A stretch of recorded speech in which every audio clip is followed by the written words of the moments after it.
안녕하세요. 사연 읽어주는 남녀입니다. 오늘도 와주셔서 감사드리며 그럼 오늘의 사연 바로 시작하겠습니다. 안녕하세요. 올해 42살인 여자입니다. 여러분 추석 잘 보내셨나요? 저는 올해 추석에는 부모님과 함께 했어요. 저는 이혼녀거든요. 사실 저는 추석이 싫어요. 이혼 전 추석에 있었던 너무나 충격적인 사건 때문에 아직 트라우마가 있거든요. 전 그때의 큰 사건으로 이혼을 했습니다. 이 사연을 듣는 청취자 여러분들과 저처럼 평범한 사람들은 아마 상상도 못하고 평생 이해도 못할 사건일 겁니다. 이혼하고 한동안 저도 이 사건을 입 밖으로 꺼내지 못했어요. 하지만 시간이 약이라더니 이제는 말할 수 있네요. 그래서 이 자리를 빌려 제가 이혼한 너무나 처참했던 이야기 들려드려 볼게요. 남편과 저는 그 당시 사이가 좋지 못했어요. 특별한 일이 있었던 것도 아닌데 서로 꼭 필요한 말이 아니면 하지 않았을 때였습니다. 어느 날 저녁밥을 먹던 중 남편이 갑자기 말했어요. 우리 어머니 모시고 사는 게 어떻겠어? 순간 열이 확 받았어요. 남편 말에 바로 거절했죠. 갑자기 그게 무슨 말이야? 난 절대 싫어. 남편은 잠시 뜸을 들이더니 말하더군요. 어머니 이제 나이 들어서 예전 같지 않으셔. 그리고 혼자 지내는 것도 위험하고 건강도 예전 같지 않고 최근에는 손목까지 다쳐서 혼자 지내는 게 얼마나 불편하시겠어. 그러니까 싫다고. 이러지 않기로 나한테 약속했잖아. 아니야? 그런데 갑자기 왜 이래? 자식으로서 당연한 거야. 난 뭐 이 세상에 혼자 생겼니? 다 어머니가 있으니 나도 있는 거야. 그런데 어떻게 어머니 힘들게 사시는 거 모른 척하냐? 그래? 그럼 이혼하고 당신이 모시면 되겠네. 그럴까? 그때 분명 약속했잖아. 이 말 꺼내면 이혼하기로. 아마 벌써부터 청취자 여러분들께서 제 욕을 하는 게 여기까지 들리는 것 같네요. 하지만 제가 그렇게 말할 수밖에 없는 이유가 있었어요. 그건 바로 지금으로부터 8년 전, 그 당시로는 3년 전의 사건 때문이었죠. 그 사건으로 인해 저는 정말 많은 상처를 받았었어요. 남편은 역시 남의 편이구나 실감을 하기도 했었고요. 그 사건 이후로 시어머니와 가까이 지내는 것은 상상도 할 수 없었습니다. 남편은 제 말에 답을 하지 않고 그저 한숨을 쉬며 방으로 들어가더군요. 저는 그때 이 남자가 정말 단순 효심으로 말하는 줄 알았어요. 그래서 냉정하게 대답하면서도 가슴 한편에서는 마음이 쓰렸죠. 왜 안 그러겠어요? 저도 사람인데요. 그런데 시간이 지나 보니 알겠더군요. 이 남자는 단순 효심으로 이 말을 꺼낸 게 아니라는 사실을요. 남편의 그 더러운 속내를요. 그땐 전혀 몰랐습니다. 어쨌거나 시어머니와 단단히 틀어진 사건을 먼저 말씀드릴게요. 그 사건이 터졌을 때 시어머니는 우리 집에서 2달 정도 머물렀습니다. 네, 그토록 시어머니를 모시기 싫다고 말했던 저도 한때는 시어머니를 모셨던 적이 있습니다. 시어머니는 눈길에 미끄러져 발목을 다쳐 병원을 자주 다니셔야 했어요. 그래서 그 기간 동안 저와 남편이 시어머니를 모셨습니다. 시누이는 단칼에 자기는 모실 수 없다고 거절을 했거든요. 그래서 제가 병원을 모시고 다니며 발목 치료를 했었죠. 솔직히 시어머니와 함께 생활하는 것은 쉽지 않았어요. 시어머니 성격이 무척이나 까다로웠거든요. 까다롭기만 하게요. 무척 사소한 일에도 늘 불만이 많으셨죠. 뭐 그 정도는 사람 성향 차이니 그냥 참았습니다. 그냥 저 나름대로 최선을 다해 시어머니를 모셨죠. 그런데 어느 날 시어머니가 아끼시던 다이아 반지를 잃어버리신 겁니다. 그 반지는 시아버지가 돌아가시기 전 선물한 값비싼 물건이라고 했어요. 3캐럿 정도 되는 반지로 알고 있는데요. 반지를 찾기 위해 온 집안을 뒤졌지만 결국 찾을 수 없었습니다. 그때 시어머니께서 놀라운 반응을 보이셨어요. 너지? 이 집에 드나드는 사람이 없는데 너 아니면 누구겠니? 그 말에 당황해서 저도 모르게 제 주변을 둘러봤어요. 당연히 저뿐이 없었죠. 시어머니가 저를 의심할 거라고는 상상도 못했습니다. 설마 저요? 설마 저 의심하시는 거예요, 어머님? 저는 어머님 반지에 손도 대지 않았어요. 정말 몰라요. 하지만 시어머니 눈빛은 차가웠습니다. 제가 아니라는 말을 해도 듣지 않으셨어요. 그럼 그 반지가 발이 달렸니? 지가 스스로 사라지게. 너, 내가 벼르고 있었다. 그렇게 관상 자체가 남의 남자 잘 후리게 생겼더니 기어이 내 물건에 손을 대? 견물생심이라더니. 어머님, 말씀이 너무 심하세요.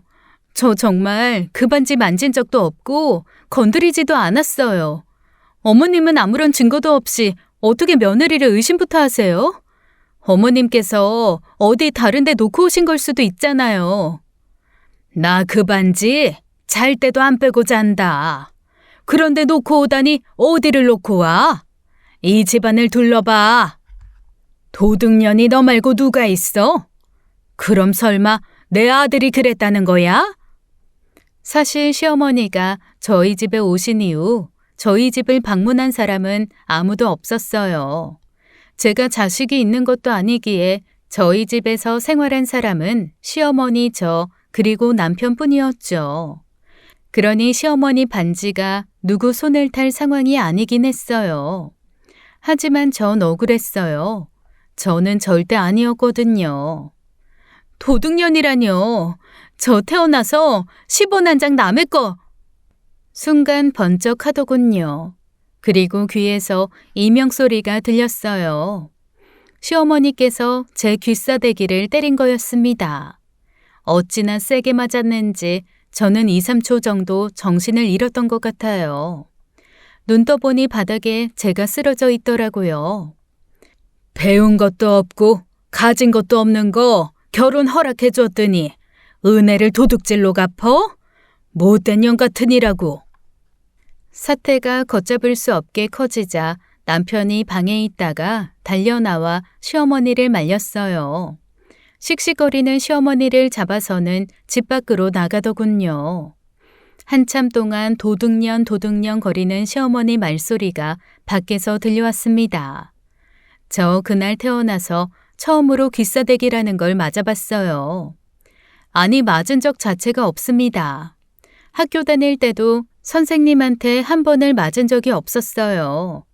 저희 부모님조차 한 번도 제게 매를 대본 적이 없었고요. 제가 순하기도 순했고 무슨 문제를 일으키며 살았던 적이 없기도 했거든요. 근데 그날 처음으로 남에게 맞아본 거였어요.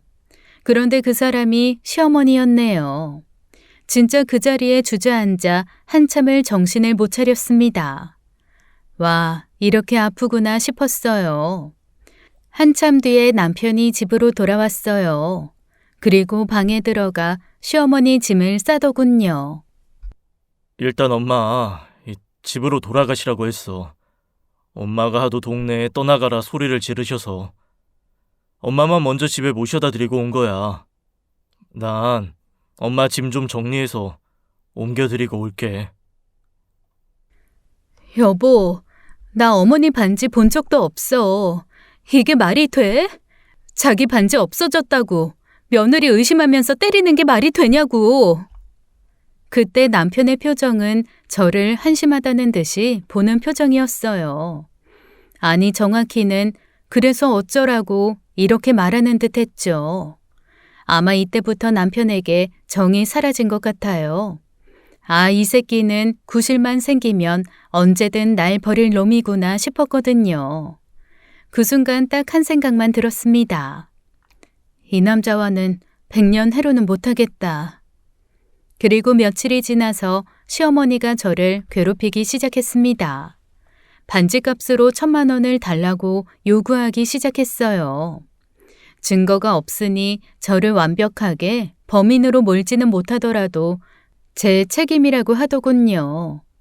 이때부터는 저도 강하게 나갔어요. 힘이 약해서 당하고 사는 거 아니잖아요.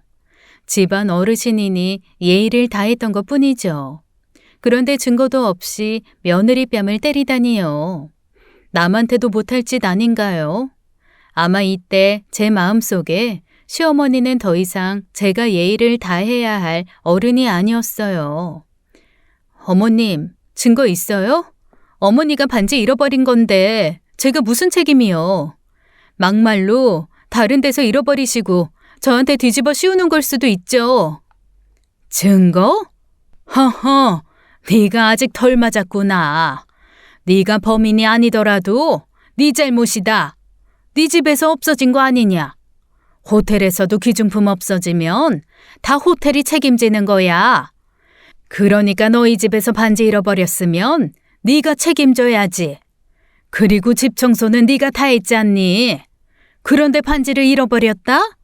당연히 너 때문에 잃어버린 거야. 그러면 저도 시댁 가서 로또 1등종이 없어졌다고 하면 어머님이 저 1등 돈만큼 주시는 거 맞아요? 이게 어디서 어른이 말씀하시는데 생떼를 써? 지금 내가 너랑 장난칠 사람이냐? 응? 제가 떼부린다고요? 똑같은 논리 아닌가요? 전 그렇게 어머님 생각이 맞다고 생각되면 법원에 가서 판결문 받아오세요. 그러면 1,000만 원이든 2,000만 원이든 제가 보상할게요. 그리고 저도 맞은 거 판결문 받아올게요. 전 진단서 떼뒀고요. 어머님도 판결문에 맞게 저한테 보상하시면 돼요. 그렇게 갈등은 깊어져만 갔습니다. 남편과 저는 그 문제로 크게 다퉜어요. 무슨 가족끼리 법이야. 왜 그렇게까지 하는 건데. 그래, 당신 우리 엄마한테 뺨 맞은 거 억울할 수 있어. 그런데 그건 어머니도 흥분해서 자신도 모르게 손이 올라간 거라고 사과하셨잖아. 너한테 사과하셨다고 했니? 당사자인 난 사과 구경도 못했는데? 그리고 당신도 언제 한번 우리 집 가자. 내가 시어머니한테 맞은 거 아빠한테 말하면 당신은 아마 뺨 한 대로 안 끝날걸? 우리 아빠한테 주먹으로 몇 대 맞고도 그 말 할 수 있나 보자. 일 키우지 마. 그냥 어머니가 너무 아끼는 반지를 잃어버려서 속상해서 그러시는 거야. 그거 돌아가신 아버지가 어머니한테 마지막으로 준 선물이잖아. 당신이 아랫사람이니 어머니 좀 이해해주면 안 돼? 그냥 져준다고 생각하고 조금만 도와드리면 되는 거잖아. 조금만 더 져주면 아주 도둑년으로 감옥도 쳐넣겠더군요. 그렇게 어머님이 걱정되면 좋아. 그럼 당신이 훔친 거라고 말해. 당신이 져주면 되지. 지금 어머님한테 전화 드려서 말해. 죄송하다고 말하고 당신이 그 반지 훔쳤다고 말해. 그리고 당신이 그 반지값 물어줘. 그럼 되잖아. 내가 왜? 내가 훔친 것도 아닌데. 그럼 나는 훔쳤니? 남편은 한숨을 쉬며 아무 대답도 하지 못했습니다. 그저 지 엄마 입장만 떠들어댔지 제 입장은 전혀 들어주지도 않더군요. 그런데 며칠 뒤 상황은 생각지도 못한 반전을 맞이하게 되었어요. 우연히 길에서 시어머니를 만났습니다. 시어머니는 친구분들과 함께 있었죠. 저는 그냥 지나치려고 했어요. 그땐 인사 나누는 것도 싫었거든요. 그런데 그때 번쩍하고 제 눈에 시어머니 손에 반짝이는 무언가가 들어왔습니다. 바로 시어머니가 잃어버렸다고 그 난리를 치던 다이아 반지였어요. 그 반지가 시어머니 손가락에 끼워져 있더군요. 정말 황당해서 말이 안 나오더라고요. 저는 바로 시어머니에게 다가가 인사했습니다. 그 순간 시어머니 행동이 기가 차더군요. 시어머니는 저를 보자마자 당황한 얼굴로 재빨리 다이아 반지를 끼고 있던 손을 숨겼습니다. 하지만 어쩌겠어요. 저는 이미 그 다이아 반지를 다 봤는데요. 어머님, 잃어버리셨다는 그 다이아 반지 찾으셨어요? 저는 일부러 시어머니와 함께 있는 친구분들도 다 들으라고 쩌렁쩌렁 크게 말했어요. 아이, 왜 이렇게 소리를 질러? 아직 못 찾았다. 어머, 자기 다이아 반지 잃어버렸어? 오늘 끼고 나온 거 말고 다른 것도 있었어? 저는 바로 손을 내밀어 시어머니가 등 뒤로 숨기고 있던 손을 잡아 뺐습니다. 에이, 어머님 반지 찾으셨네. 그런데 왜 못 찾았다고 그러세요? 이거 아니야, 이건. 그래, 내가 속상해서 새로 산 거야. 에이, 새로 사긴요. 어머님께서 아끼시는 그 반지가 맞는데요, 뭘. 자, 보자. 에이, 장기스도 그대로네. 제가 이 반지 찾으려고 저희 집 20번도 넘게 뒤집어 엎었어요. 어머니께서 이 반지 훔쳐갔다고 제 귀싸대기 날리셨잖아요. 그래서 제가 요즘 통 잠을 못 자거든요. 잠도 안 오니 뭐 매일 밤 그냥 집이나 엎으면서 반지 찾았죠 뭐. 그때 어머님한테 맞은 뺨이 아직도 아픈데. 그래도 반지 찾으셨으면 말씀이라도 주시죠. 괜히 2주 동안 반지 찾느라 저 고생했잖아요. 제 말에 시어머니의 친구분들도 놀란 표정을 지었습니다. 저는 바로 시어머니 친구분을 보며 웃으며 말했어요. 그래도 반지 도둑이 며느리라고 말하면서 며느리 귀싸대기를 풀스윙으로 쳐버리는 건 좀 너무했죠. 그 모습에 시어머니께서 무척 당황해 하더군요. 그러더니 갑자기 손사래를 치며 말했습니다. 그게 이거 새로 산 거라니까? 그 반지 아니라니까? 그 반지 맞는데 뭘 아니래. 나도 알아보겠구먼. 잃어버리긴 개뿔. 자기 그 반지 지난주 모임에도 끼고 나왔고 그 지난주 모임에도 끼고 나왔잖아. 아니야? 어쩜 며느리 뺨을 때려? 자기 요즘 그럼 큰일 나. 며느리들이 획 돌아서 고소하면 그거 합의도 못해. 지금이 쌍팔년대도 아니고. 그 말에 시어머니는 급하게 자리를 떠났습니다. 아마 친구들 앞에서 무진장 창피해진 것이 분명했죠. 시어머니는 잃어버리지도 않은 반지를 잃어버렸다고 하며 저를 때렸던 겁니다. 사실 시어머니가 제게 돈을 요구한 적이 또 있었어요. 시어머니가 반지를 잃어버렸다고 하기 며칠 전에요. 친구들과 해외여행을 떠난다며 제게 용돈 500만 원을 요구했거든요. 당시 저희 집 형편이 좋지 않아서 그 돈을 드릴 수 없었어요. 그런데 그 사건 이후 다이아 반지 사건이 터진 겁니다. 그리고는 반지 잃어버린 명목으로 제게 1,000만 원을 요구한 거고요. 이쯤 되면 며느리를 상대로 사기를 친 거 아닌가요? 집으로 돌아가자마자 저는 이 사실을 남편에게 말했습니다.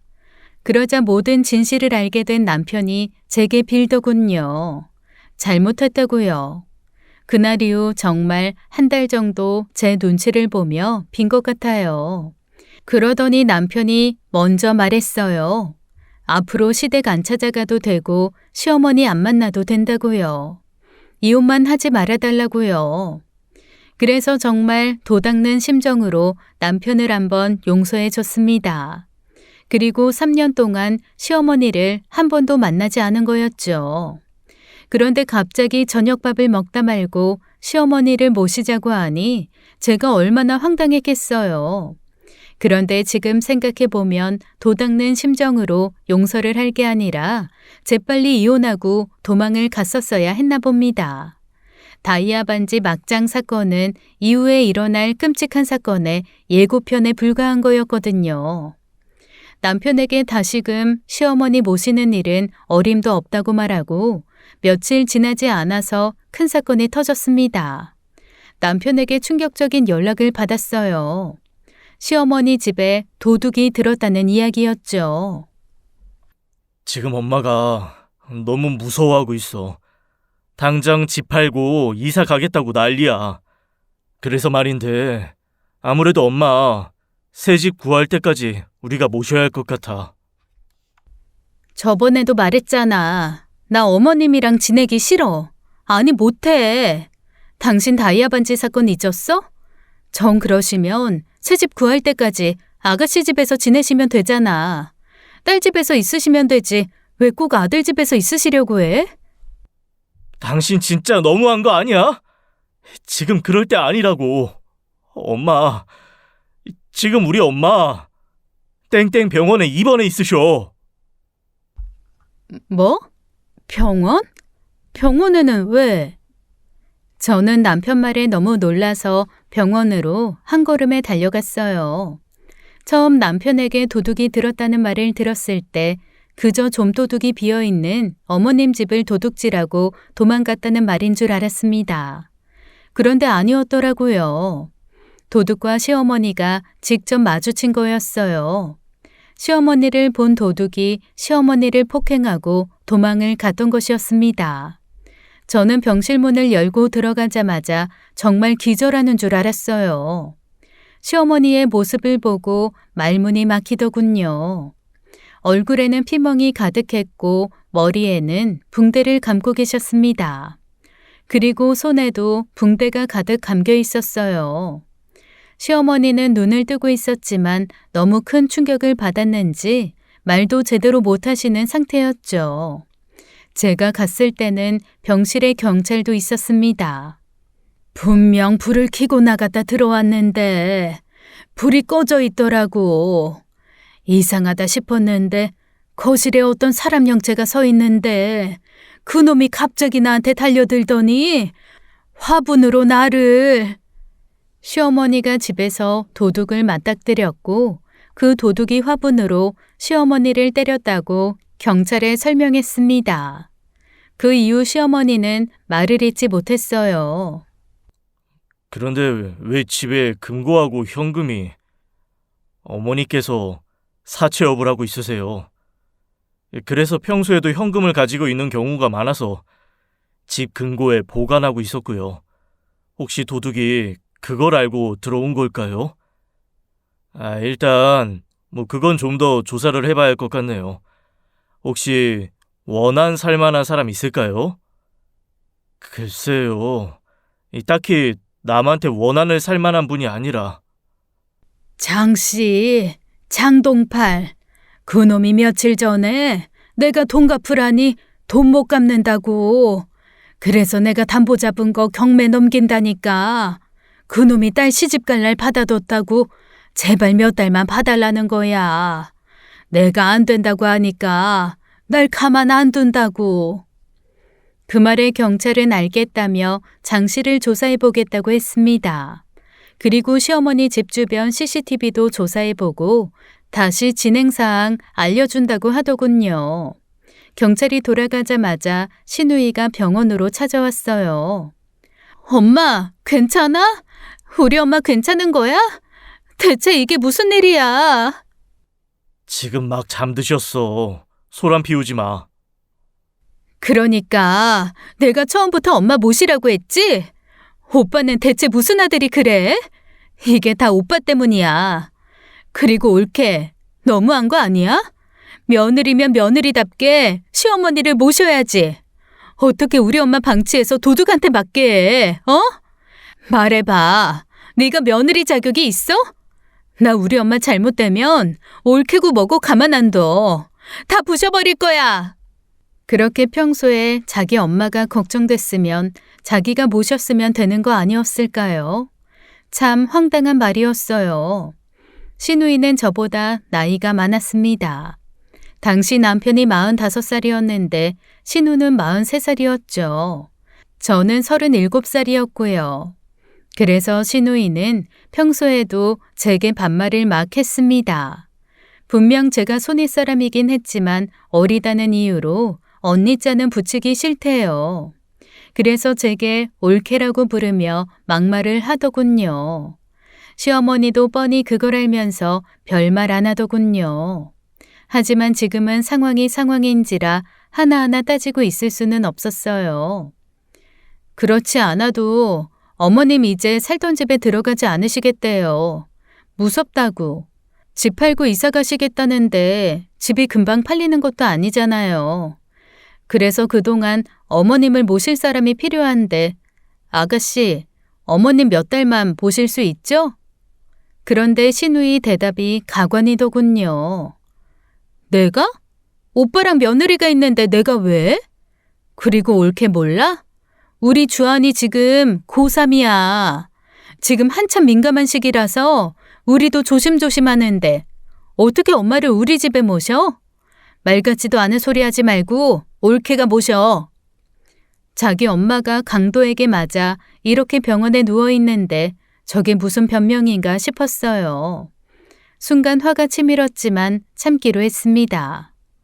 신우이가 병실을 나간 후 남편에게 조심스럽게 말을 꺼냈습니다. 일단 퇴원하시면 우리 집으로 모시자. 진짜? 진짜 그래도 될까? 상황이 변했으니 어쩔 수 없지. 나 같아도 저 집에 다시 들어가기 싫을 것 같아. 너무 무섭잖아. 그리고 아무리 미운 어머님이라도 어머님 저 집에 다시 들어가시면 매일 밤 나도 걱정돼서 잠 못 잘 것 같기도 하고. 고마워, 정말 고마워. 역시 당신뿐이야. 당신은 천사야. 대신 조건을 하나 내걸었어요. 대신 어머님 새집 구하시면 바로 우리 집에서 나가시는 거야. 그건 약속해. 남편은 흔쾌히 동의했습니다. 그렇게 시어머니를 모시기로 한 거죠. 사실 시어머니가 미울 때도 많았지만, 아니 결혼하고 나서 대부분 미웠지만 지금은 그런 감정을 뒤로 미뤄야 한다고 생각했어요. 강도에게 큰일 당하실 뻔한 거잖아요. 어쩌면 돌아가실 뻔한 상황이었고요. 시어머니는 병원에서 약 2주간 치료를 받았어요. 도둑에게 맞아 안화 골절이 심하게 왔고 방어를 하다가 손가락도 몇 군데 부러졌다고 하더군요. 그런데 시어머니는 퇴원 후 우리 집으로 오셨어요. 그런데 흔히들 그런다고 하죠. 집 팔 지꼰이라고. 집 팔자 지가 꼰다고요. 제가 딱 그랬습니다. 속된 말로 병신처럼 착했던 거죠. 아무리 상황이 안타깝고 어쩔 수 없는 극한 상황으로 흘러가도 하지 말아야 할 건 하지 말았어야 했나 봅니다. 남들에게 손가락질을 받든 말든 시어머니를 집에 들이지 말았어야 했나 봅니다. 처음 저희 집에 온 시어머니는 여전히 말수도 없고 표정도 어두웠어요. 밤에는 혼자 자는 것도 두려워하셨죠. 하지만 시간이 좀 지나자 다시금 원래 모습으로 돌아가셨어요.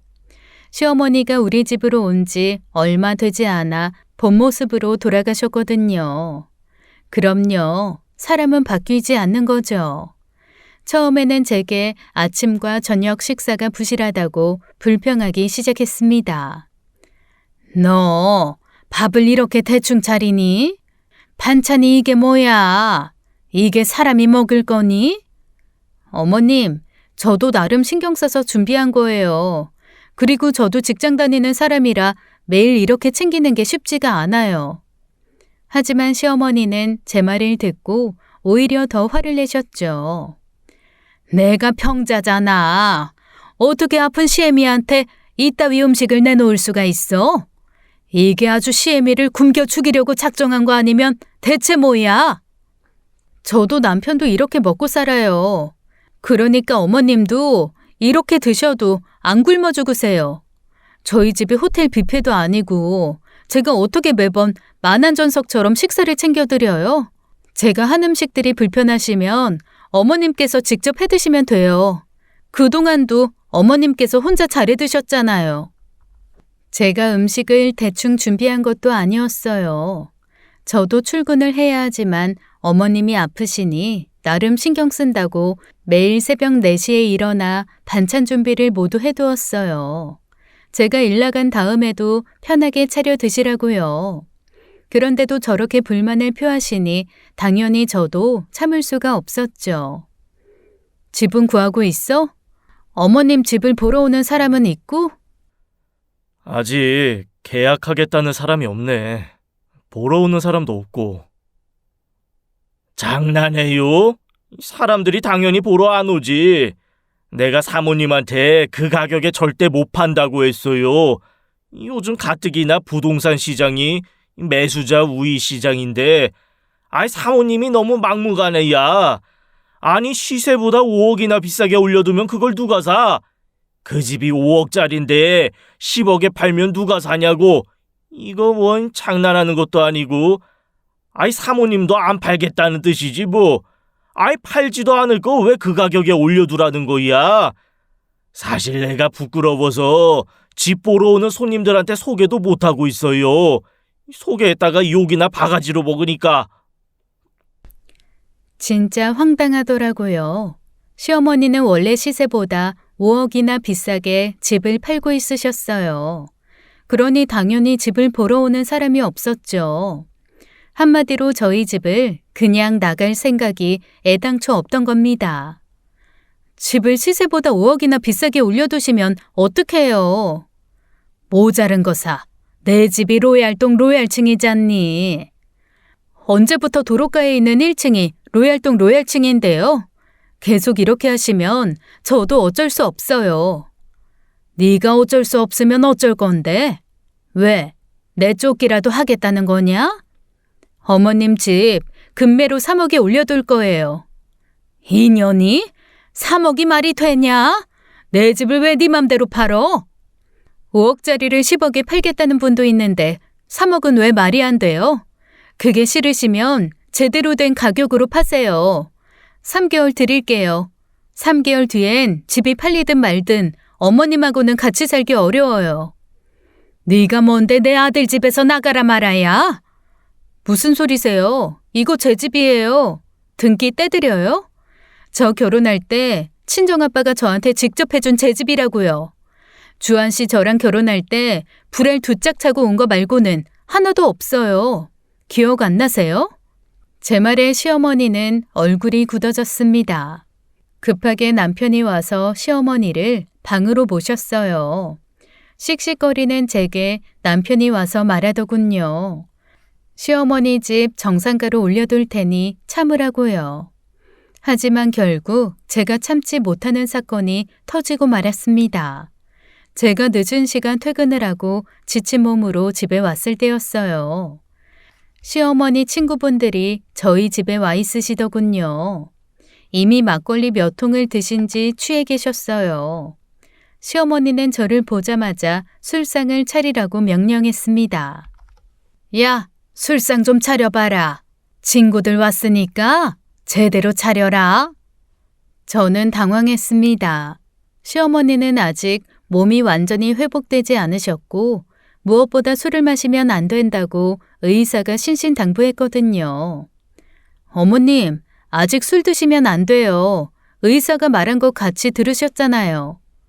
하지만 시어머니는 제 말을 듣지 않으셨습니다. 오히려 저를 향해 소리치기 시작했습니다. 누가 네 말 듣고 술 마시냐? 술맛 떨어지게 헛소리 말고 그냥 차리라면 차려. 내가 마실지 말지 알아서 할 테니까. 저는 더 이상 싸우고 싶지 않았습니다. 회사 일로 많이 지쳐 있었고 지금 시어머니와 언쟁을 해도 제 말을 들을 뿐이 아니었으니까요. 그래서 그냥 배달로 족발을 주문해 술상에 내놓았습니다. 시어머니 친구분들도 계시니 최소한의 예의를 지키려고 했죠. 야, 족발만 시키냐? 그 뭐냐? 회도 좀 시켜라. 예, 너는 왜 네 며느리한테 야야거려? 듣는 우리도 불편하다. 애기 엄마, 미안해요. 내 친구가 좀 많이 취한 것 같네. 요것만 먹고 우리 금방 갈 거야. 미안해요. 그 순간 시어머니는 정말 참지 못할 말을 하기 시작했어요. 애기 엄마는 개뿔. 쟤도 없는데 무슨 애기 엄마야? 전년이 저게 10년이 넘도록 애를 못 가져. 밭이 썩었다 썩었어. 애가 어찌나 부실한지 임신하면 유산하고 임신하면 유산하고.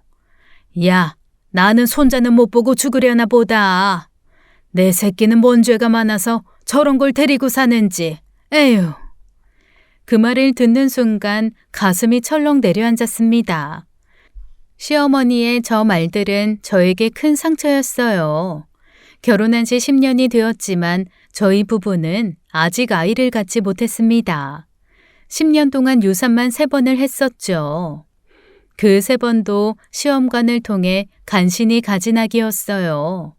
시험관 시술을 받은 이유도 남편 정자가 다른 남자들보다 현저히 적고 운동성이 나빠서였죠. 3번의 유산 동안 제가 흘린 눈물이 아마 한강만큼은 될 겁니다. 그런데 시어머니는 제 상처를 저렇게 쑤시는 거였어요. 시어머니가 계속해서 제 흉을 보며 친구들에게 웃음을 주자 더 이상 참을 수 없었습니다. 어머님, 저희가 애 못 낳는 이유는 제가 부실해서가 아니에요. 주한 씨 문제도 있다고요. 너 그게 무슨 말버릇이야? 네가 못해서 그런 걸 왜 우리 아들 탓을 해? 시어머니의 화난 목소리가 집안에 울려 퍼졌습니다. 시어머니 친구분들은 분위기가 살벌해지자 하나둘 자리를 뜨기 시작하더군요. 하지만 저는 이미 한번 터진 감정을 주체할 수 없었어요. 지금도 보세요. 남편이란 사람이 매일 새벽까지 술 먹고 들어오는데 애가 생기겠어요? 애는 뭐 저 혼자 가져요? 의사가 남편한테 술 끊고 운동하고 건강관리 하라고 하는데도 주한 씨는 매일 술 마신다고요. 솔직히 막말로 이 상황에서 애 안 가지는 게 오히려 맞아요. 이게 아주 찢어진 입이라고 오늘 막말을 하는구나. 내 아들은 너 때문에 이렇게 된 거야. 네가 이따위로 어른 공경 못하니까 하늘도 노하셔서 애를 안 주는 거라고. 그때 남편이 들어왔어요. 역시나 술에 취해 들어오더군요. 오늘은 또 왜들 그래? 저 밖에까지 당신 목소리 다 들려. 어디 감히 시어머니한테 언성을 높여? 세상이 좋아졌다 하니 진짠가 보다. 내가 이제 죽을 때가 됐나 보다. 며느리년이 아주 나 죽으라고 소리 지르는 거나 듣고 말이야. 내가 친구들 앞에서 얼굴을 들 수가 없다 이제. 에휴, 주아나, 나 이제 그만 살련다. 더 살아봐야 뭐하냐. 며느리 구박만 받고 살지. 엄마도 적당히 하세요, 적당히. 이 사람도 지금 노력하고 있잖아요. 이 사람 엄마가 고맙다, 미안하다 한마디 해주면 엄마한테 더 잘할 사람이에요. 그런데 왜 이렇게 엄마 며느리를 못 잡아 안달이세요? 결국 시어머니는 아들놈 키워봐야 소용없다는 말을 마지막으로 방으로 들어가시더군요. 그리고는 이내 취하셔서 코를 드르렁 골며 잠에 들었어요. 결혼 초기에는 아이도 갖고 행복한 가정을 꾸리고 싶었습니다. 하지만 시간이 지날수록 남편은 점점 더 멀어져가는 느낌이었어요. 그 원인이 무엇인지 명확하지 않았지만 한 가지는 분명했습니다. 저희 부부에게 더 이상 희망이 없다는 것이요. 저는 그날 밤 남편에게 말했습니다. 우리 이혼하자. 그게 맞는 것 같아. 은혜야, 화 풀어. 내가 다 미안하다. 엄마 모시는 게 아니었는데. 내일 당장 엄마 집으로 돌려보낼게. 엄마가 싫다고 하면 동생네 보낼게. 미안해. 그런 말 하지 마. 당신은 대체 뭐 하는데 매일 새벽에 들어오는 거야? 일한다는 말은 하지 마. 매일 취해서 들어오는 거 다 알아. 그게 요즘 나도 집에 들어오면 숨이 막히니. 어머님 오시기 전부터 그랬잖아. 아니다 됐어. 알고 싶지도 않다. 저는 그대로 방에 들어와 침대에 누웠어요. 화장도 지우지 않고 씻지도 않고 그냥 잠에 들어버렸습니다. 너무 지쳤거든요. 그렇게 그날의 소동은 지나갔지만 제 마음은 이혼 쪽으로 거의 기운 상태였어요. 그리고 다음 날 저는 경찰에서 연락을 받았습니다. 시어머니 집에 들어왔던 강도에 대한 이야기였어요. 이 사건의 유력한 용의자 중 한 명은 시어머니가 말한 장동팔이라는 사람이었어요. 저는 경찰에 연락을 받고 범인이 잡혔다는 소식이길 바랬습니다. 물론 이때 이미 시어머니를 제 집에서 내보낼 생각이었지만 적어도 범인이 잡혔다는 소식이면 아무런 죄책감 없이 시어머니를 내보낼 수 있을 테니까요. 그런데 경찰이 말해준 소식에 저는 순간 깜짝 놀랐어요. 경찰의 말은 더 충격적이었습니다. 장동발 씨 찾았어요. 그 사람 잡았어요? 그 사람이 범인 맞아요? 그건 아니고 농약을 먹고 극단적인 선택을 했습니다. 병원으로 옮겼는데 이미 사망한 상태였어요. 저는 순간 아무 말도 할 수 없었습니다. 시어머니에게 빚을 진 그는 큰 이자를 감당 못하고 극단 선택을 한 것이었어요. 주변 사람들한테 알리바이 확인하니 홍춘자 씨 강도 사건하고는 아무런 연관이 없는 것으로 확인되시고요. 그 말에 그분이 너무나 안타까웠습니다. 잠시나마 명복을 빌어드렸어요. 하지만 유력한 용의자도 사라졌으니 사건은 다시 오리무중이었죠. 그런데 CCTV를 뒤지다가 새로운 용의자를 찾았어요. 저희가 사진 한 장 보내드릴 테니 혹시 아시는 분인지 확인 좀 해주세요. 그리고 이어서 경찰은 제게 사진 한 장을 보내주었지만 저는 도저히 일면식도 없는 사람이었습니다. 이 사람이 범인인가요? 단정하긴 어렵지만 저희는 가장 유력한 용의자로 보고 있습니다.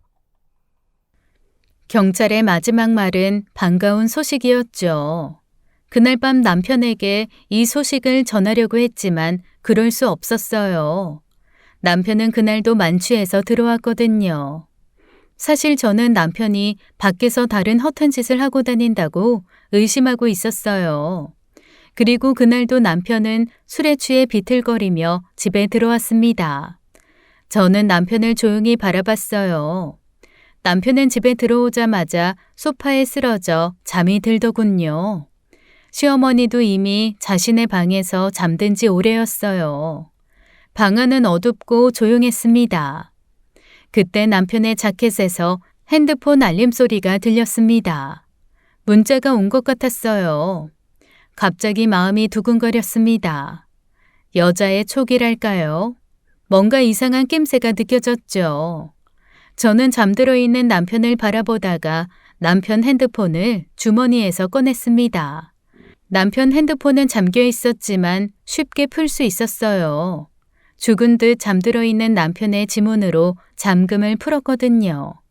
떨리는 손으로 남편의 손가락을 가져다 대고 남편 핸드폰 잠금이 풀렸습니다. 그리고 화면에 떠 있는 문자를 확인했죠. 들어갔어? 보고 싶어. 단 4글자. 그 문자를 보는 순간 심장이 멎는 듯한 기분이 들었습니다. 내 생각이 맞구나.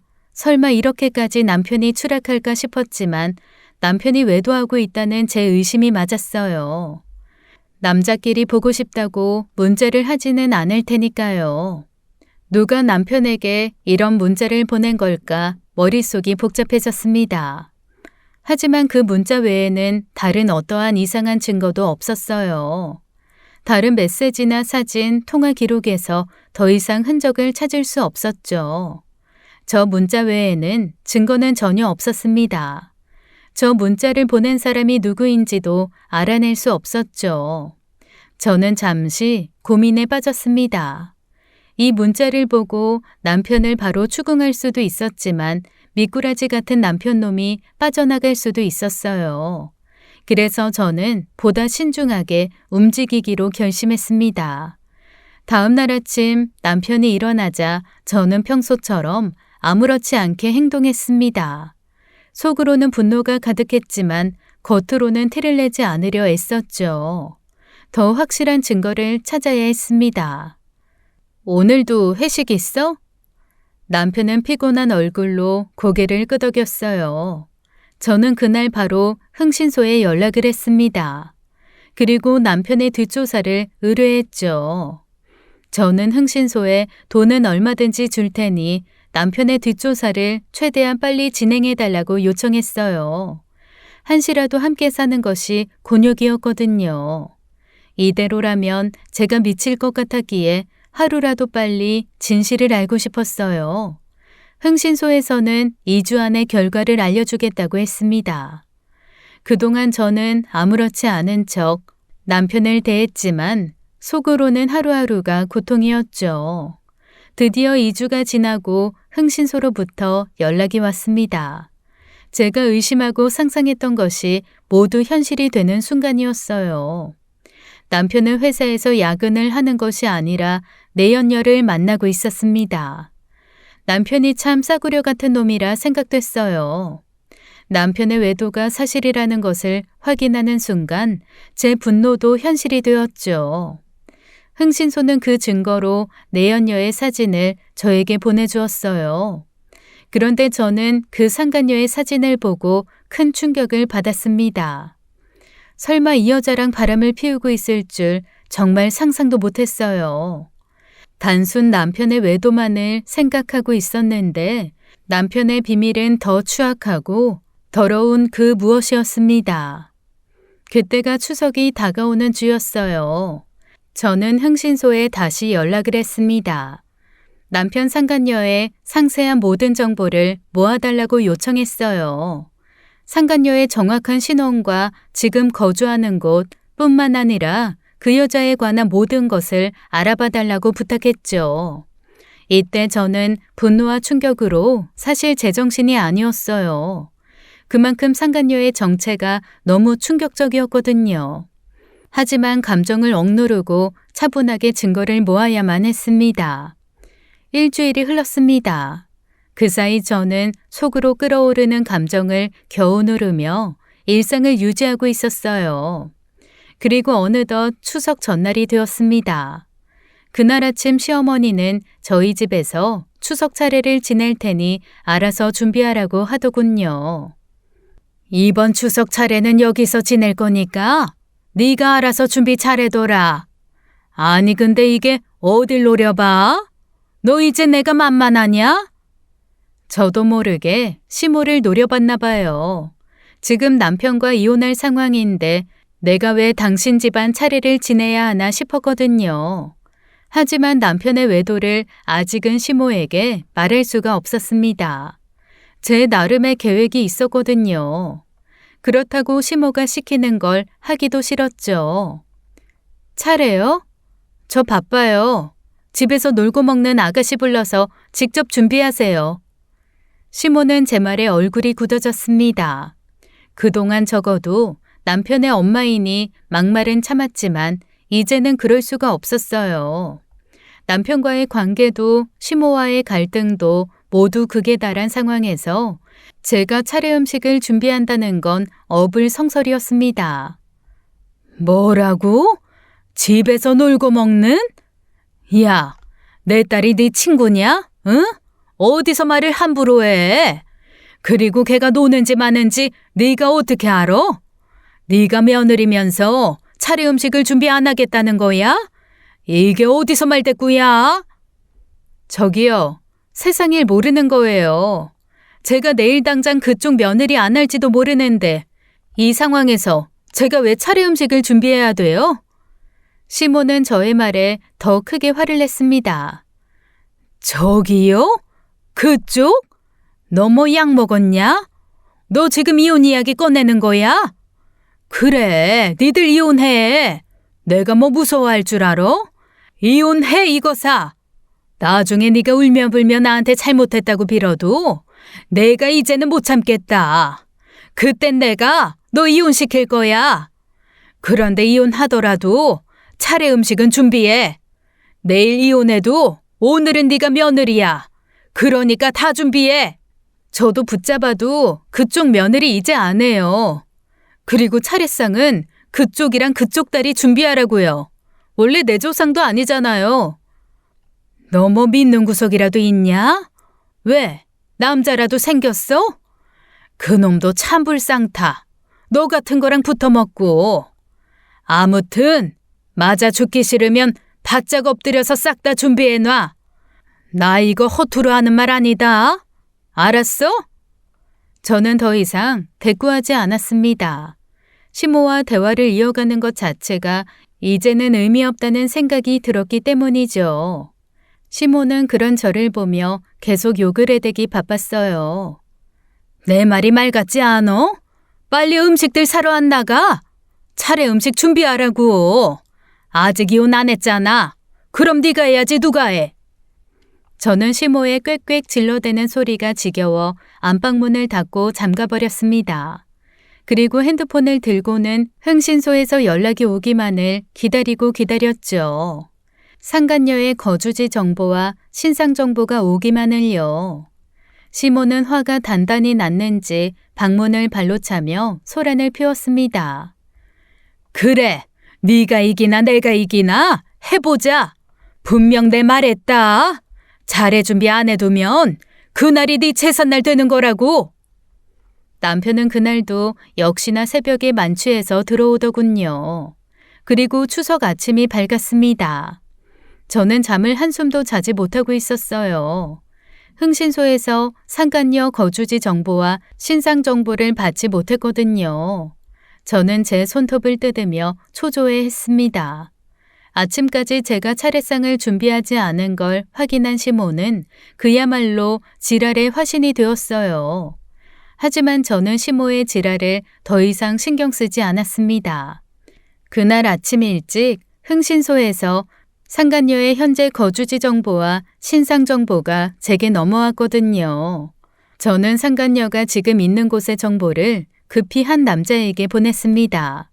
사실 그토록 상간녀가 지금 있는 곳의 정보를 기다린 이유가 다 있었어요.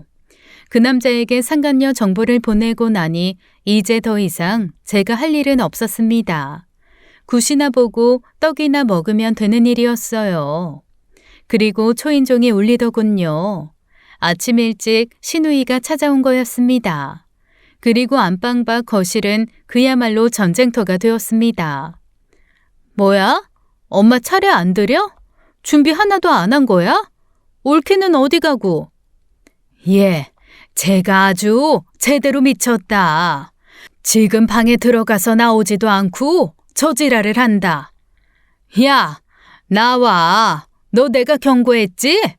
이게 시애미 말을 아주 개똥보다도 못하게 들어? 그래, 너 오늘 죽었다. 술에 취해 집에 기어들어온 남편도 그쯤 깨어났더군요. 엄마. 머리야. 엄마, 왜 이렇게 시끄러워? 잠을 못 자겠네. 얘 주하나, 저 애미가 차례 준비를 하나도 안 했단다. 저게 단단히 미쳐서는 뭐? 오늘은 자기가 며느리 안 하는 날이니 남의 조상 차례 준비를 안 한다나? 이딴 소리만 한다. 엄마는 그게 무슨 소리야? 야, 은혜야. 야, 백은혜. 문 좀 열어봐. 나와서 이야기해. 대체 또 왜 이래? 아이고, 전현이 결국 저렇게 우리 집을 이렇게 망쳐놓네. 차례도 준비 안 하고 도대체 며느리로서 네가 하는 게 뭐야?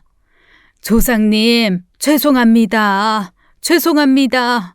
다 전현 탓이니 저기 숨어있는 전현한테 화를 푸세요. 신우이의 표독스러운 목소리도 들리더군요. 홀케, 나오라고. 도대체 이게 뭐야? 내가 아주 버르장머리를 고쳐놔야겠어. 오빠, 오늘 나 말리지 마.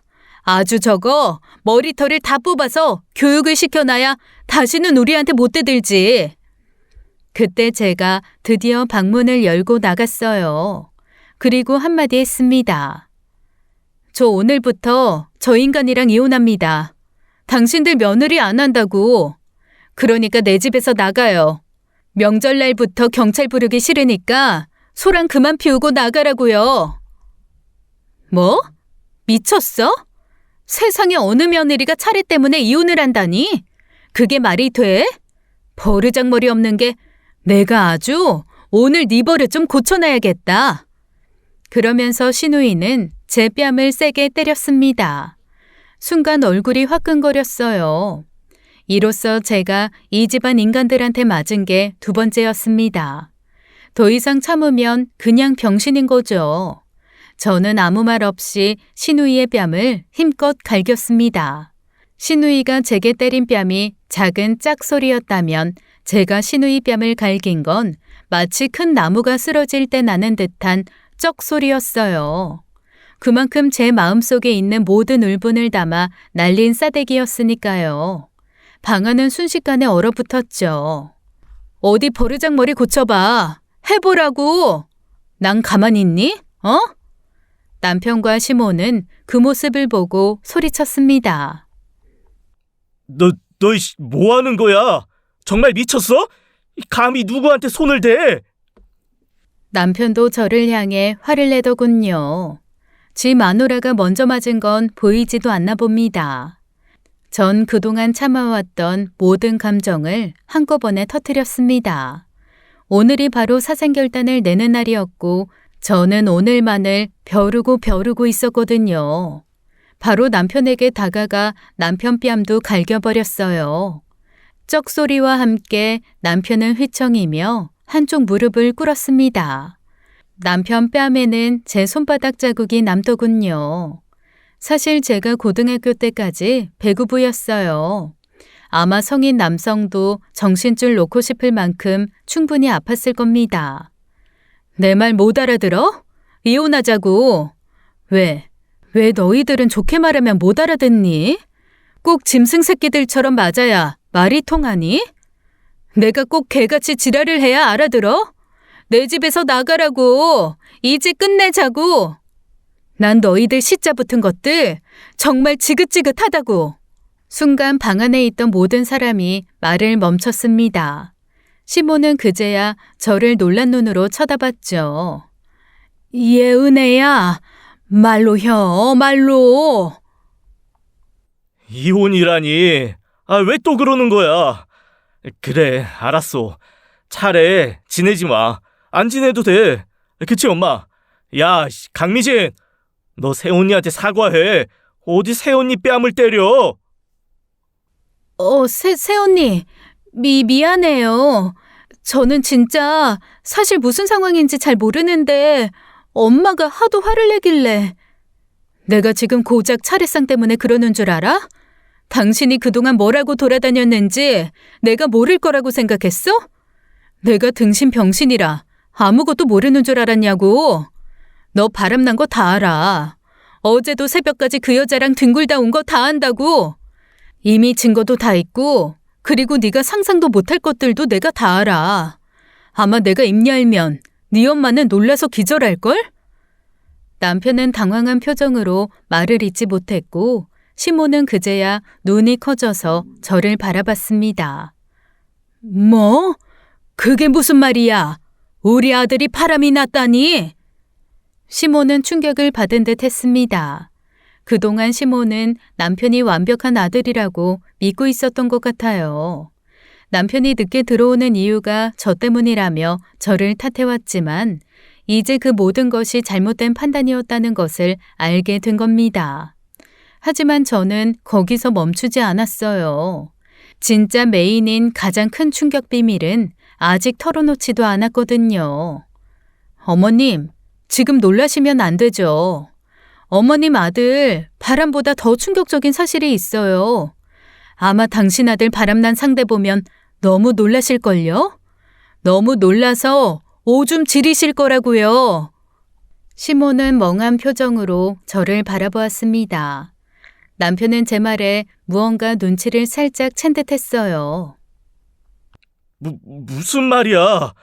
그리고 나 바람 안 피웠어. 증거 있어? 미친놈. 착한 척 효자인 척하는 네 연기도 이제 역겹다. 야, 다 끝났어. 이제 그만 연기해. 진짜 가증스러워. 널 보고 있으면 저 못된 시모가 불쌍해 보일 지경이야. 증거? 내가 그런 것도 준비 안 하고 지금 이 지랄 하고 있는 것 같냐? 병신아. 그때였습니다. 정말 너무나 타이밍 좋게 집에 경찰들이 들이닥쳤어요. 경찰들은 남편을 가리키며 다가왔고 남편은 갑작스러운 상황에 당황한 표정이었습니다. 경찰은 남편을 잡아채더니 차분하게 미란다 원칙을 고지했어요. 강주환 씨, 당신을 강도상해 교사 혐의로 체포합니다. 당신은 변호사를 선임할 권리가 있으며 당신의 말은 법정에서 불리하게 사용될 수도 있습니다. 순간 집안은 난장판이 되고 말았어요. 시모는 그 말을 듣자마자 충격에 빠진 듯 경찰에게 달려들었습니다.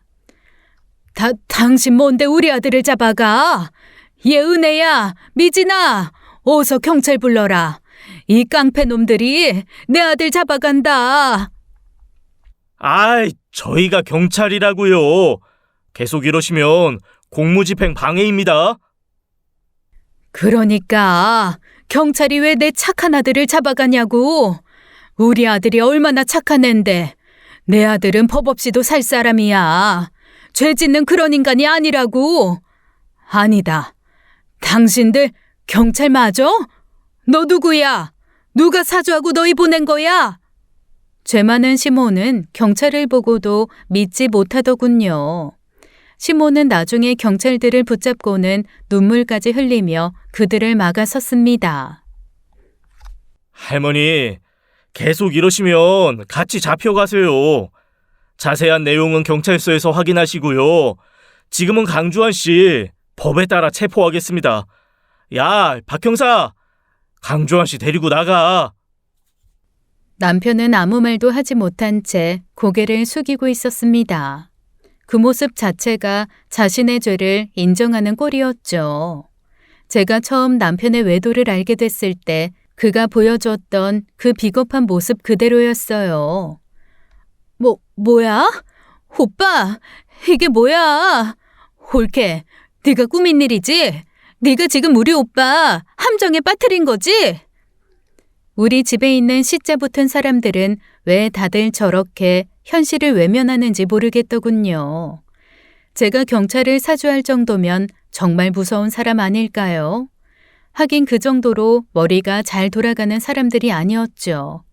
경찰이 남편을 데리고 나가자 시모와 시누이는 그 자리에 주저앉았어요. 저는 그저 그 모습을 지켜볼 뿐이었습니다. 시모는 충격에서 헤어나오지 못한 채 주저앉아 어리둥절한 얼굴로 저를 쳐다봤습니다. 그리고 갑자기 저를 향해 분노를 터뜨리기 시작했어요. 그래, 너 이거 다 네가 꾸민 짓이지? 우리 아들 이렇게 만들려고 네 년이 다 계획한 거요? 그렇지? 대체 왜 이러는 거야? 대체 우리 집안하고 무슨 원수가 져서? 아이고, 왜 우리 집안을 이렇게 풍비박산 내는 거냐 이년아. 시모는 눈물을 흘리며 미친 사람처럼 소리를 질렀습니다. 그런 시모를 바라보는데 사실 안타까웠어요. 아무리 제게 못할 짓을 많이 한 사람이지만 자기 아들이 저지른 범죄의 그 진실은 너무나 참혹했거든요. 저는 차분하게 시모에게 입을 열었습니다. 어머님, 제가 꾸민 일 아니에요. 다 강주환, 어머님 아들이 저지른 일이라고요. 그리고 어머님이 더 큰 충격을 받을 사실이 있어요. 마음 단단히 먹고 들을 준비되면 말씀하세요. 뭐야? 대체 내 아들이 뭘 그렇게 잘못해서 경찰이 잡아가는지 빨리 말해. 남편이 강도 상해죄로 체포된 이유 바로 시어머님 집에 강도가 들었던 그 사건 때문이에요. 시어머니는 놀란 표정으로 저를 바라봤습니다. 뭐? 그게 무슨 말이야? 그게 내 아들이랑 무슨 상관이야? 저는 천천히 말을 이어갔습니다. 저는 이전에 경찰에게서 받은 CCTV에 찍힌 용의자 사진을 시모에게 보여주었어요. 이 사진, 어머님도 경찰한테 받으셨죠? 어머님을 그렇게 잔인하게 때린 강도 용의자 사진이요. 나도 받았어. 경찰한테. 그게 뭐 어때서? 올키는 대체 하고 싶은 말이 뭐야?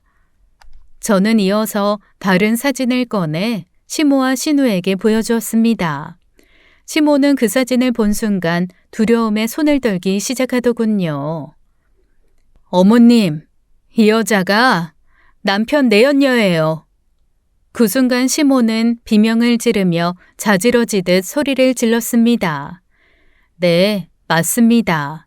경찰이 보여준 CCTV의 용의자와 남편의 내연녀가 동일인이었어요.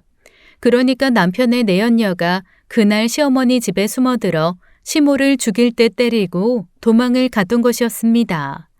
그래서 제가 남편에게 이혼을 통보하기 전에 그토록 남편 내연녀가 지금 숨어있는 장소를 흥신소를 통해 파악한 거였어요. 그리고 흥신소에서 상간녀를 찾았을 때 저는 경찰에 그 정보를 바로 알린 거였죠. 어머님, 충격적이게도 이 사건을 모두 사주한 사람, 어머님 아들이에요. 제가 그 사실을 알아낸 순간 경찰에 바로 알렸고, 그래서 경찰이 조사에 들어간 겁니다. 시모는 아무 말도 하지 못한 채 사진들을 바라봤습니다. 그때 시누이가 다급하게 시어머니를 부축하며 눈물을 글썽였어요. 엄마, 괜찮아? 엄마 쓰러질 것 같아. 어쩜 좋아. 주한이 미쳤나 봐. 말도 안 돼. 다 전현이 지어낸 개소리다. 내 아들이 그럴 리가 없어. 이건 다 전현. 저것이 다 짜놓은 함정이야. 네가 그 여자 시켜서 나 죽이려고 하고 내 아들 꼬시게 하고 그런 거 아니야? 내 아들은 절대 그런 짓을 할 리가 없어. 시모는 폭포수 같은 눈물을 흘리며 자리에 그대로 쓰러지더군요. 말은 저렇게 해도 시모도 다 알 겁니다. 제가 말한 게 사실이라는 것을. 다만 믿고 싶지 않은 거였겠죠. 어머님, 제가 왜 그런 짓을 해요?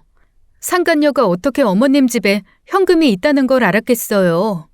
어떻게 어머님 집 비밀번호를 알아서 그렇게 쉽게 들어왔을까요? 그리고 어떻게 금고 비밀번호까지 알아서 그 안에 있는 돈을 훔치려고 했겠어요. 저는 멈추지 않고 마지막 진실을 밝혔습니다. 어머님도 아시잖아요. 그 모든 걸 알고 있는 사람은 딱 2명뿐이에요. 바로 어머님과 남편이죠. 저한테도 알려주신 적 없으시잖아요. 그런데 제가 무슨 수로요? 저는 어머님 집 비밀번호도 몰라요. 남편이 상간녀한테 어머님 집에 있는 돈과 금고 비밀번호 알려주지 않았다면 그 여자가 어떻게 그런 것들을 알 수 있겠어요. 남편이 어머님 집 털라고 시킨 거예요. 말도 안 돼. 못된 년. 내가 너 처음에 볼 때부터 알아봤다. 이렇게 우리 집 박살낼 거라는 거 알아봤어. 결국 너 때문에 우리 집이 이렇게 풍비박산이 나는구나. 아휴. 시모는 저에게 욕을 퍼부으며 감당할 수 없는 진실을 부정하려 했어요. 하지만 이제 모든 증거가 나와 있기에 상관없었습니다. 시모는 비틀거리며 시누이에게 몸을 맡기고는 더 이상 제 말을 듣지 않으려는 듯 급히 밖으로 나갔어요. 내가 직접 경찰서로 가서 확인할 거요. 네 말은 믿을 수가 없다. 무슨 착오가 있는 거야? 아니, 꾸며낸 말일 거야. 시모는 저를 향해 끝까지 욕을 퍼부으며 경찰서로 급히 향했습니다. 시누이는 그런 시어머니를 부축하며 따라 나섰어요. 경찰은 남편보다 먼저 내연녀를 잡았고 그녀는 모든 것을 자백했다고 합니다. 남편이 모든 것을 시켰다고 술술 다 불었다네요. 자기는 시키는 대로만 했다고요. 외도 커플의 말로는 역시나 서로 뒤통수를 치는 거죠. 제 예상은 틀리지 않았습니다. 남편과 내연녀는 외도를 하며 씀씀이가 커졌고 남편은 시어머니 집에 현금이 있다는 사실을 알고 내연녀에게 그 돈을 털어오라고 시켰습니다. 결국 내연녀는 시어머니 집에 침입했죠. 하지만 계획은 틀어졌어요. 내연녀는 시어머니에게 들켰고 당황한 끝에 시어머니를 폭행한 후 도망쳤다고 합니다. 여기까지가 내연녀가 털어놓은 사건의 전말이었어요. 그런데 경찰이 집요하게 조사를 하다 보니 사건이 이상하게 흘러갔습니다. 수사 중 제가 모르고 있던 사실이 드러나더군요. 그건 저도 차마 상상도 못한 일이었어요. 홍충자 씨 앞으로 거액의 사망 보험금이 들어져 있더라고요. 남편은 자기 엄마 앞으로 거액의 사망보험금을 최근 집중적으로 들어둔 겁니다. 보험금 자체가 남편 벌이로 감당이 어려워 대출까지 내서 내고 있더군요. 저는 그 끔찍한 남편의 계획에 경악을 했어요. 그러니 상간녀가 말한 것처럼 단순히 들켜서 시모를 폭행했다는 것은 거짓말이었던 겁니다. 의도적으로 시모를 폭행한 것이었어요. 이 모든 진실이 밝혀지자 시모는 충격을 이기지 못하고 결국 쓰러지셨습니다.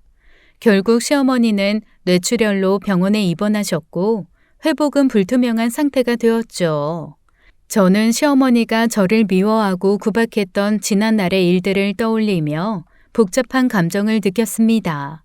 그렇지만 그 충격 속에서 시어머니가 자신의 아들이 저지른 일을 받아들이는 고통은 분명 저와는 다른 차원의 것이었겠죠. 사망보험금 관련은 죄가 인정되지는 않았습니다. 실행이 안 되었으니까요. 하지만 남편의 범죄가 그저 금고의 돈을 노린 것이 아닌 처음부터 계획된 범죄라는 것은 인정이 되었습니다. 남편은 결국 강도상해 및 살인교사 혐의로 징역 20년을 선고받았어요. 내연녀도 같은 혐의로 징역 20년을 받았고요. 법정에서 남편이 고개를 숙인 채 아무런 변명도 하지 못했습니다. 저는 그 모습을 보며 공포를 느꼈어요. 어쩌면 시모 다음의 범죄 대상은 저였을지도 모르니까요. 그래서 그토록 남편이 이혼을 거부했던 거겠죠. 그렇게 시간은 시모의 말처럼 완전히 박살이 나고 말았습니다. 이혼 소송은 비교적 빠르게 진행되었어요. 남편의 범죄가 명확히 드러난 덕분에 저는 이혼 소송에서 승소했고 결혼 생활을 정리할 수 있었습니다. 법적으로 남편과의 인연을 끊어내는 순간 마음속 깊은 곳에서 묵은 짐이 내려가는 것 같았어요. 지난 10년 동안 느껴왔던 억눌린 감정과 고통이 한순간에 사라지지는 않았지만 이제는 더 이상 그에게 얽매이지 않아도 된다는 사실이 저를 자유롭게 만들었습니다. 남편이 받은 형벌과 그가 저지른 범죄는 그가 책임져야 할 몫이었고 저는 그와 상관없이 제 삶을 다시 시작해야 했습니다. 저는 이제 나 자신을 위한 삶을 살기로 결심했어요. 삶은 여전히 이어지겠죠. 하지만 이제는 과거의 어둠에 갇혀 살지 않을 겁니다. 새로운 시작은 언제나 두려운 것이지만 그 두려움을 이겨내고 나면 그 뒤에 더 큰 자유와 평온이 기다리고 있을 거라는 걸 알게 되었어요. 남편의 죄값은 그가 치르게 두고 저는 앞으로 나아가기로 결심했습니다. 지금까지 사연 읽어주는 남녀였습니다. 끝까지 시청해주신 여러분 감사드리며 저희는 다음 사연으로 돌아올게요. 감사합니다.